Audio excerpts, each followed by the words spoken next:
ಹೀಗೆ ಡಿ.ಕೆ. ಶಿವಕುಮಾರ್ ಅವರ ಸರ್ಕಾರದಲ್ಲಿ ಕುರ್ಚಿ ಬಿಕ್ಕಟ್ಟನ್ನೆಲ್ಲ ಬಗೆಹರಿಸಿಕೊಂಡು ಅಧಿವೇಶನಕ್ಕೇನು ಸಜ್ಜಾಗ್ತಾ ಇದ್ದಾರೆ. ಇನ್ನೊಂದು ಕಡೆಯಲ್ಲಿ ಸರ್ಕಾರದ ವಿರುದ್ಧ ಹೋರಾಟವನ್ನು ನಡೆಸೋದಕ್ಕೆ, ಅಂದರೆ ಆ ಹೋರಾಟದ ಮೂಲಕವಾಗಿಯೇ ಸದನಕ್ಕೂ ಕೂಡ ಬರೋದಕ್ಕೆ ಪ್ರತಿಪಕ್ಷದವರು ಮುಂದಾಗ್ತಾ ಇದ್ದಾರೆ. ಇದಕ್ಕಾಗಿಯೇ JDSನವರು ಆಲ್ರೆಡಿ ಒಂದು ಪಾದಯಾತ್ರೆಯನ್ನು ಶುರು ಮಾಡೋದಕ್ಕೆ ನಿರ್ಧರಿಸಿದರು. 2-3 ವಾರಗಳಿಂದ ತಣ್ಣಗಾಗಿದ್ದ ಬಿಡದಿ ಟೌನ್ಶಿಪ್ ಭೂಸ್ವಾಧೀನ ವಿರುದ್ಧದ ಹೋರಾಟಕ್ಕೆ ಬಿಜೆಪಿ ಮತ್ತು JDS ಜಂಟಿಯಾಗಿ ರಣಕಹಳೆ ಮೊಳಗಿಸೋದಕ್ಕೆ ರೆಡಿಯಾಗಿದ್ದಾವೆ. ಇಲ್ಲಿ JDS ಕರೆ ಕೊಟ್ಟಿದ್ದಂತಹ ಟೌನ್ಶಿಪ್ ವಿರೋಧಿ ಪಾದಯಾತ್ರೆಗೆ ಬಿಜೆಪಿ ನೈತಿಕ ಬೆಂಬಲವನ್ನು ಕೊಟ್ಟಿದೆ. ಅಂದರೆ ಇಲ್ಲಿ ನಡೀತಾ ಇರೋಂಥದ್ದು ಒಂಟಿಯಾಗಿ, ಆದರೆ ಜಂಟಿಯ ಬೆಂಬಲ ಇದ್ದೇ ಇದೆ ಅಂತೇಳಿ ಇವತ್ತು ಬಿಜೆಪಿ JDS ನಾಯಕರು ಸಮನ್ವಯ ಸಭೆಯನ್ನು ನಡೆಸಿ, ಅವರ ಸಮನ್ವಯ ಸಮಿತಿಯ ಸಭೆ ನಡೆಸಿ ಒಟ್ಟಿಗೆ ಪಾದಯಾತ್ರೆಯನ್ನು ಮಾಡೋದಕ್ಕೆ ನಿರ್ಧಾರವನ್ನು ಕೈಗೊಂಡಿದ್ದಾರೆ. ನಾಳೆ ಪಾದಯಾತ್ರೆಗೆ ಕೇಂದ್ರ ಸಚಿವರಾಗಿರುವಂಥ HD ಕುಮಾರಸ್ವಾಮಿ ಹಾಗೂ ವಿಧಾನಸಭೆಯ ವಿರೋಧ ಪಕ್ಷದ ನಾಯಕ R. ಅಶೋಕ್ ಅವರು ಚಾಲನೆ ಕೊಡ್ತಾರೆ. ಅದಾದ ಮೇಲೆ ನಿಖಿಲ್ ಕುಮಾರಸ್ವಾಮಿ ಅವರ ನೇತೃತ್ವದಲ್ಲಿ ಪಾದಯಾತ್ರೆ ಮುನ್ನಡೆಯುತ್ತೆ. ಈ ಪಾದಯಾತ್ರೆಯಲ್ಲಿ ಬಿಜೆಪಿಯ ಕಾರ್ಯಕರ್ತರು ಕೂಡ ಭಾಗಿಯಾಗಬೇಕು ಅಂತ R. ಅಶೋಕ್ ಅವರು ಕರೆ ಕೊಟ್ಟಿದ್ದಾರೆ.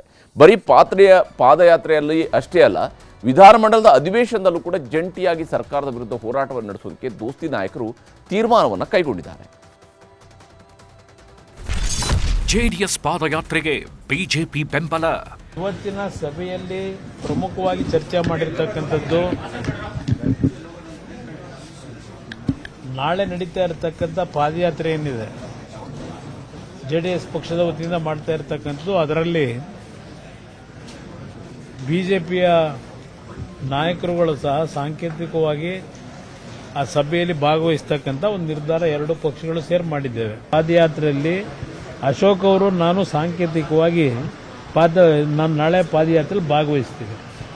ನಂತರ ಆ ಒಂದು ಪಾದಯಾತ್ರೆ ಮುಂದುವರಿಯುತ್ತದೆ. ನಾವು ಸಾಂಕೇತಿಕವಾಗಿ ಎರಡೂ ಪಕ್ಷಗಳು ನಾಳೆ ಸೇರಿ ಪಾದಯಾತ್ರೆಗೆ ಚಾಲನೆ ಕೊಡ್ತೀವಿ. ಕಲಾಪದಲ್ಲೂ ಸರ್ಕಾರದ ವಿರುದ್ಧ ಹೋರಾಟ. ಮುಂದಿನ ವಿಧಾನಸಭೆ ಕಲಾಪ ಏನಿದೆ, ಎರಡೂ ಸದನದಲ್ಲಿ ಇವತ್ತು ಹಲವಾರು ಜನತೆಯ ಸಮಸ್ಯೆಗಳೇನಿದೆ, ಆ ಸಮಸ್ಯೆಗಳಿಗೆ ಅವರ ಪರವಾಗಿ ಧ್ವನಿ ಎತ್ತಬೇಕು ಅಂತಕ್ಕಂಥದ್ದು ಪ್ರಮುಖವಾದ ಅಂಶ. ಈ ಸರ್ಕಾರದ ಹಲವಾರು ಜನವಿರೋಧಿ ನೀತಿಗಳಿರ್ಬೋದು, ಇವತ್ತು ತನಿಖೆಗಳು ಸಹ ಇದೆ. ತನಿಖೆಯಲ್ಲಿ ಇರ್ತಕ್ಕಂಥವ್ರಿಗೆ ಏನು ಮಂತ್ರಿಮಂಡಲದಲ್ಲಿದ್ದಾರೆ ಅದರ ಬಗ್ಗೆನೂ ಚರ್ಚೆ ಪ್ರಮುಖವಾಗಬೇಕು ಅನ್ನೋದು ಒಂದು ಭಾಗ. ಎಲ್ಲದಕ್ಕಿಂತ ಹೆಚ್ಚಾಗಿ ಬರಗಾಲದ ವಿಷಯದಲ್ಲಿ ಈ ಸರ್ಕಾರದಿಂದ ಆಗಿರತಕ್ಕಂಥ ವೈಫಲ್ಯಗಳು. ಬಿಜೆಪಿ JDS ಸಮನ್ವಯತೆಗೆ ಸಮಿತಿ ರಚನೆ. ಅದರ ಜೊತೆಗೆ ಮುಂದಿನ ದಿನಗಳಲ್ಲಿ ಎರಡೂ ಪಕ್ಷಗಳಿಂದ ಒಂದು ಸಮನ್ವಯ ಸಮಿತಿಯನ್ನು ರಚನೆ ಆಗಬೇಕು. ಅದಕ್ಕೆ ಸದಸ್ಯರುಗಳು ಯಾರಾಗಬೇಕು ಅಂತಕ್ಕಂಥದ್ದು ಒಂದು 2 ದಿನದಲ್ಲಿ ಇವತ್ತು ತೀರ್ಮಾನ ಮಾಡ್ತಾ ಇದ್ದೇವೆ. ಪ್ರಮುಖವಾಗಿ ಮುಂದಿನ ದಿನಗಳಲ್ಲಿ ಯಾವುದೇ ರೀತಿಯ ಸಮನ್ವಯ ಕೊರತೆ ಇಲ್ಲದೆ ಒಂದು ಧ್ವನಿಯಾಗಿ ಕೆಲಸ ಮಾಡತಕ್ಕಂಥದ್ದು ತೀರ್ಮಾನ ಮಾಡಿದ್ದೇವೆ.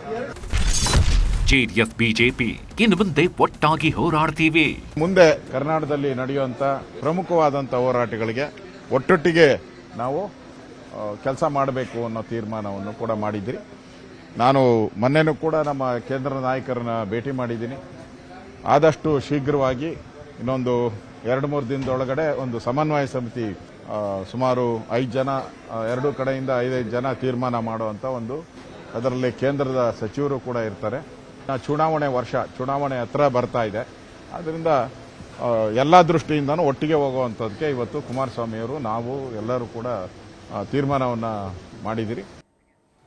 ಹೀಗೆ ಬಿಜೆಪಿ JDS ಅವರು ಒಟ್ಟಾಗಿರ್ತೀವಿ, ಒಗ್ಗಟ್ಟಾಗಿ ಹೋರಾಡ್ತೀವಿ ಅಂತ ಕುಮಾರಸ್ವಾಮಿ ಅವರು ಹೇಳಿದ್ದಾರೆ. ಆದರೆ ನೈಸ್ ರಸ್ತೆ ಅಕ್ರಮದ ಬಗ್ಗೆ ಮಾತನಾಡೋದಕ್ಕೆ ಬಿಜೆಪಿಯವರನ್ನ ಬಿಟ್ಟು JDS ಕಚೇರಿಯಲ್ಲಿ ಪ್ರತ್ಯೇಕವಾಗಿ ಸುದ್ದಿಗೋಷ್ಠಿಯನ್ನು ನಡೆಸಿದ್ದಾರೆ. ಜುಲೈ 29ರಂದು high court Bengaluru Mysuru infrastructure corridor ಯೋಜನೆ ಬಗ್ಗೆ ಆಕ್ರೋಶವನ್ನು ಹೊರಹಾಕಿತ್ತು. ರಾಜ್ಯದ ಅತಿದೊಡ್ಡ ಹಗರಣಗಳಲ್ಲಿ ನೈಸ್ ರಸ್ತೆಯ ಭೂಸ್ವಾಧೀನ ಹಗರಣವೂ ಕೂಡ ಒಂದಾಗಿದೆ ಅಂತ ಕರ್ನಾಟಕ ಹೈಕೋರ್ಟ್ ಹೇಳಿತು. ರೈತರಿಂದ ಭೂಮಿ ಪಡ್ಕೊಂಡು ಪರಿಹಾರವನ್ನು ಕೂಡ ಸರಿಯಾಗಿ ಕೊಡದೇನೆ ಅಕ್ರಮವಾಗಿ ಟೋಲ್ ವಸೂಲಿ ಮಾಡ್ತಾ ಇದೆ ಅಂದಿದ್ದಂತಹ ಹೈಕೋರ್ಟ್ ಪೀಠ ಸರ್ಕಾರವನ್ನು ತರಾಟೆಗೆ ತೆಗೆದುಕೊಂಡಿತು.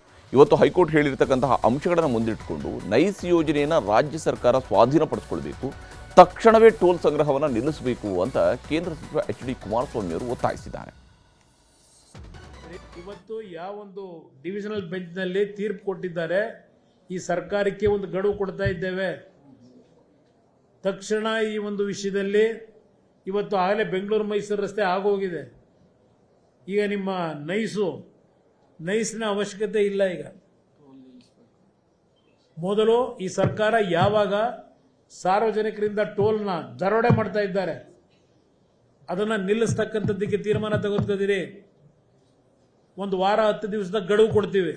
ಅವತ್ತು BMICPA ಅಧ್ಯಕ್ಷ ಇದೇ ಈಗಿನ ಮುಖ್ಯಮಂತ್ರಿ ಇವ್ರ ಚೇರ್ಮನ್ಶಿಪ್ನಲ್ಲೇ ಆ ಲ್ಯಾಂಡ್ ಲೂಟಿ ನಡೆದಿದ್ದವತ್ತು ಅನೈಸ್ ರಸ್ತೆ ಹೆಸರಿನಲ್ಲಿ. ಯಾವುದೇ ಕಾರಣಕ್ಕೂ ಸರ್ಕಾರ ತೀರ್ಮಾನ ತಗೊಳ್ಳದೇ ಇದ್ರೆ ನಾವು ನಮ್ಮ ಕೆಲಸ ಏನು ಮಾಡಬೇಕು, ಆ ಟೋಲನ್ನು ನಿಲ್ಲಿಸ್ತಕ್ಕಂಥದ್ದಕ್ಕೆ ಆ ಹೋರಾಟ ಪ್ರಾರಂಭ ಮಾಡ್ತೀವಿ. ನಾನು ಇವತ್ತಿಂದಲೇ ಕಟ್ಟಬೇಡಿ ಅಂತ ಹೇಳ್ತೀನಿ ಜನತೆಗೆ. ಕೈ ಜೋಡಿಸಿ ಬೆಂಗಳೂರಿನ ನಾಗರಿಕರಿಗೆ ಮನವಿ ಮಾಡ್ತೇನೆ, ನಾಡಿನ ನಾಗರಿಕರಿಗೆ ನಾನು ಹೇಳ್ತೀನಿ, ನನ್ನ ಜನತೆಗೆ ಯುವಕರಿಗೆ ಮನವಿ ಮಾಡ್ತೇನೆ, ಇಂಥ ಹಗಲ್ ದರೋಡೆಗೆ ಮೌನಿಗೆ ಶರಣಾಗಬೇಡಿ ಕರ್ನಾಟಕ ರಾಜ್ಯದ ಜನ. ದೋಸ್ತಿ ನಾಯಕರ ಪಾದಯಾತ್ರೆಗೆ ಸಚಿವ ಬಾಲಕೃಷ್ಣ ಅವರು ಕೌಂಟರ್ ಕೊಟ್ಟಿದ್ದಾರೆ. ಇದು ಪಾದಯಾತ್ರೆ ಅಲ್ಲ, ಪ್ರಾಯಶ್ಚಿತ ಯಾತ್ರೆ ಅಂತ ಸಚಿವ ಬಾಲಕೃಷ್ಣ ಅವರು ಹೇಳ್ತಾ ಇದ್ದಾರೆ. ಅಷ್ಟೇ ಅಲ್ಲದೆ ನೈಸ್ ಯೋಜನೆಯೂ ಕೂಡ JDS ಅವರ ಕೂಸು ಅಂತ ಕಾಲೆಳೆದಿದ್ದಾರೆ. ರೈತರು ಪಾದಯಾತ್ರೆ ಮಾಡಿದ್ರೆ ನಾನು ಅದನ್ನ ನಮ್ಮವ್ರು ವಿರೋಧ ಮಾಡ್ತಿರ್ಲಿಲ್ಲ, ಅಥವಾ ಸಂಘಟನೆಯವ್ರು ಪಾದಯಾತ್ರೆ ಮಾಡಿದ್ರೆ ವಿರೋಧ ಮಾಡ್ತಿರ್ಲಿಲ್ಲ. ಒಂದು ಪಕ್ಷದವರು ಯಾರಾದ್ರೂ ಜಾರಿಗೆ ತಂದ್ರೆ ಅವರೇ ಪಾದಯಾತ್ರೆ ಮಾಡ್ತಾವ್ರೆ ಅಂತಂದ್ರೆ ಅದಕ್ಕೆ ನಾವು ಪ್ರಾಯಶ್ಚಿತ ಯಾತ್ರೆ ಅಂತ ಕೊಟ್ಟಿದೀವಿ. ಅವ್ರು ಮಾಡಿದಂತ ಪಾಪಕ್ಕೆ ಪ್ರಾಯಶ್ಚಿತಕ್ಕೋಸ್ಕರ ಪಾದಯಾತ್ರೆ ಮಾಡ್ತಾರೆ. ಆತರ ಜವಾಬ್ದಾರಿ ಸ್ಥಾನದಲ್ಲಿ ಇರ್ತಕ್ಕಂಥ ಕುಮಾರಸ್ವಾಮಿ ಅವರು ಕ್ಷುಲ್ಲಕ ಹೇಳಿಕೆಗಳನ್ನ ದಯಮಾಡಿ ಕೊಡೋದನ್ನ ನಿಲ್ಲಿಸಬೇಕು. ಅದಕ್ಕೆ ಕಾನೂನು ಇದೆ, ಕಾನೂನಲ್ಲಿ ಹೋರಾಟ ಮಾಡಿ. ನೀವು ನೈಸ್ ರಸ್ತೆ ಯಾರಿಂದ ಬಂತದ್ದು, ಯಾರ ಕಾಲದಲ್ಲಿ ಪ್ರಾರಂಭ ಆಯ್ತು? ದೇವೇಗೌಡರ ಕಾಲದಲ್ಲೇ ಪ್ರಾರಂಭ ಆಗಿದ್ದು. ದೇವೇಗೌಡರು ನೈಸ್ ರಸ್ತೆ ಮಾಡದೆ ಹೋಗಿದ್ರೆ ಈ ಒಂದು ವಿಚಾರಗಳ ಚರ್ಚೆ ಆಯ್ತಿರ್ಲಿವಲ್ಲ. ಕುಮಾರಸ್ವಾಮಿ ಅವರು ಬಿಡದಿ ಟೌನ್ಶಿಪ್, ದೇವೇಗೌಡರು ನೈಸು, ಇವರೇ ಮಾಡೋದು, ಇವರೇ ಜನಗಳನ್ನ ಎತ್ಕಟ್ಟದ ಮೇಲೆ